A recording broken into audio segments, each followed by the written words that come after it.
Deadlock is the secret, not so secret title made by Valve, and it looks like this. Yeah. Now, I'll be 100% honest. I don't like MOBAs, and I do not play MOBAs. I would not touch a league with a quintillion-foot-long pole, but I am a certified Valve fanboy, and I would do anything from a man GFAT. I also really enjoy class-based shooters.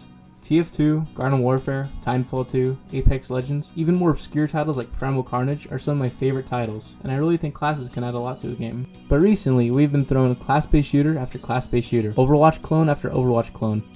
Hell, Overwatch copied Overwatch and someone made it more shit. Considering the fact that Valve hasn't made a real game in over 10 years, it was a little concerning to hear they would delve back into the genre. But after getting invited to play Deadlock, I decided to try it, and for an alpha build, it is honestly really fun. As of recording, it has over 150,000 players for an invite-only alpha, which is actually insane. It has some glaring issues like texturing and such, but I'm not going to delve into that because those are just early models and still to be finalized. Now, I heard about Deadlock a little over a year ago. From leaks, it was originally called Neon Prime, and apparently it was supposed to be a Half-Life title with major similarities to the Garden Warfare games. It had MOBA elements and large maps where you needed to take trains to get from location to location, and the alpha has kept a lot of those elements. Obviously, they threw out the Half-Life elements, which I'm a little disappointed over. But in a time where so many titles are remakes, remasters, or sequels, it's nice to see a new IP, especially from Valve. I hope one day Valve finds a way to make a fully fledged Half-Life multiplayer shooter with Rebels and Combine, but I want to count on it. Deadlock has maintained the large map element where you need rails to traverse. These rails allow you to go to the front line of whatever lane you want to help defend or push. And I can definitely see how this game would be compared to Garden Warfare. Certain characters have that weird Garden Warfare gun feel, which is not a bad thing at all. I really like the gunplay of Garden Warfare. Now, Deadlock is a new IP with a whole new universe and new characters.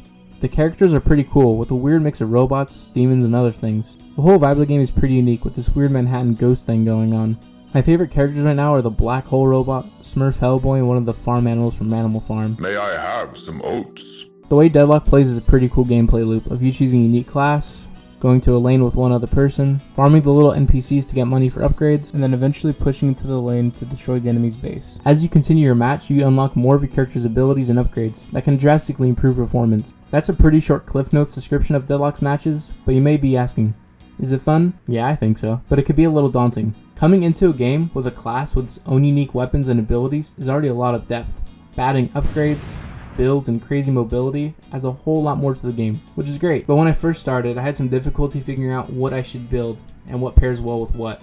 But I eventually got the hang of it a little bit, and it's really fun trying to maximize your character's utility in the team. With all that said, Deadlock does have some issues that I hope get tweaked or improved. My first issue is I feel like a lot of characters are just super tanky, even non-tank characters. Maybe it's just me being bad, but sometimes I feel like the time to kill is pretty long, which is not necessarily a bad thing, but increasing time to kill could help with pacing. I understand this is a preference, and probably just me building bad characters, but sometimes my weapon could feel like a pea shooter, especially early game. My second complaint is there's only one class per server. What this means is say you pick the Smurf Hellboy. If you get Smurf Hellboy, no one on your team or the opposing team will get Smurf Hellboy. I understand why this is a rule, as it makes teams feel a lot more unique and engaging, and if one class is really broken, you'll only have one of that broken character in your match. But I'm afraid it will lead to people queuing to matches with friends, putting all the meta characters on high priority, and essentially getting a team with all the good characters, while the other team gets scraps. But as long as Valve balances this game well, and keeps classes in check, I really don't see this becoming a big issue.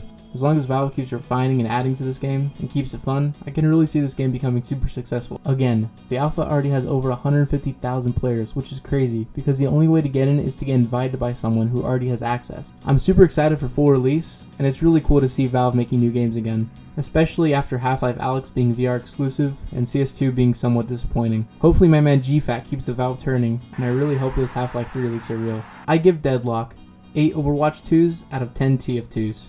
Goodbye. Hey, is that about ready? These things, they take time.